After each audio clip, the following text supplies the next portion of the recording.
ನಮ್ಮ H D ಕೋಟೆ ತಾಲೂಕಲ್ಲಿ ಇಲ್ಲಿ ತನಕ ನಮ್ಗೆ ಅನುಭವ ಬಂತಾವಳಿಂದೂ ಒಳ್ಳೆ ಲೀಡ್ರು ಯಾರೂ ಇಲ್ಲ ಸರ್, ಸಿಕ್ಕಿರಲಿಲ್ಲ.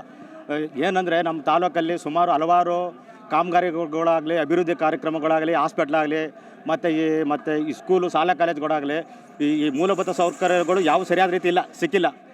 ಎಲ್ಲ ಬರೀ ಬರೋದು, ಆಶ್ವಾಸನೆ ನೀಡೋದು, ಅವರು ದುಡ್ಡು ಮಾಡ್ಕೊಳ್ಳೋದು, ಜಂಗಲ್ಲಾಡ್ದಲ್ಲಿ ಮನೆ ಕಟ್ಟೋದು, ಮತ್ತು ಎಲ್ಲೋ ಇಲ್ಲಿಂದ ಮೈಸೂರು, ಬೆಂಗಳೂರು, ಈ ಹೊರ ರಾಜ್ಯದಲ್ಲಿ ಹೋಗಿ ದೊಡ್ಡ ದೊಡ್ಡ ಅಪಾಯಿಂಟ್ಮೆಂಟ್ಗಳು ಏನೇನು ಬೇಕು ಮಾಡ್ಕೊಳ್ಳೋದು, ಈ ರೀತಿ ಮಾಡೋದು. ಆಮೇಲೆ ನಮಗೆ ಅಂತಾರಾಜ್ಯ ರೋಡು ಯಾವುದು, ಕೋಟೆ ಟು ಮೈಸೂರು. ಹಂಗಾಗಿ ನಾವು ಕೋಟೆಯಿಂದ ಮೈಸೂರಿಗೆ ಬರಬೇಕಾದ್ರೆ ಆ ರೋಡ್ನ ನೋಡಿದ್ರೆ ನಮಗೆ ಕಣ್ಣಲ್ಲಿ ನೀರು ಬರ್ತದೆ. ಅವರು ಬರೀ ಇದು ಕೊಡ್ತಾರೆ, ಏನು ಆಶ್ವಾಸನೆ ಕೊಟ್ಟು ನಮಗೆ ಹಾಳು ಮಾಡಿಬಿಟ್ಟಿದ್ದಾರೆ. ಈಗ ನಮ್ಮ ತಾಲೂಕಲ್ಲಿ ಈ ಕಳೆದ ಬಾರಿಯಲ್ಲಿ ನಮಗೆ ಸ್ವಲ್ಪ ಒಳ್ಳೆ ಲೀಡ್ರ್ ಸಿಕ್ಕವ್ರೆ ಅಂತ ನಮ್ಮ ಕೃಷ್ಣ ನಾಯ್ಕರಿಗೆ ನಾವೆಲ್ಲ ಸಂತೋಷ ಪಟ್ಟಿದ್ದೋ.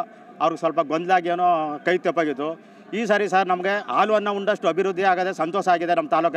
ನಮ್ಮ ತಾಲೂಕಲ್ಲಿ ಬಡ ಮಕ್ಕಳಿಗೆ ಇಂದಿರಾ ಕ್ಯಾಂಟೀನು ಇದು ಅಂಥದ್ದು ಅಪ್ಪಾಜಿ ಕ್ಯಾಂಟೀನ್ ಮಾಡಿ, ಮತ್ತು ಅವ್ರಿಗೆ ಸ್ಕೂಲ್ ಮಕ್ಕಳಿಗೆ ಸ್ಕೂಲ್ ಕಿಟ್ಟು ಪಟ್ಟು ಪೆನ್ ಬುಕ್ಕು, ಬಡವ್ರ ಬಗ್ಗೆ ಊಟ ತಿಂಡಿ ಮಾಡಿ, ಆಟೋ ಡ್ರೈವರ್ಗಳಿಗೆ ಹಿಂಗೆಲ್ಲ ಮೂಲಭೂತ ಸೌಕರ್ಯ ಮಾಡಿದರು.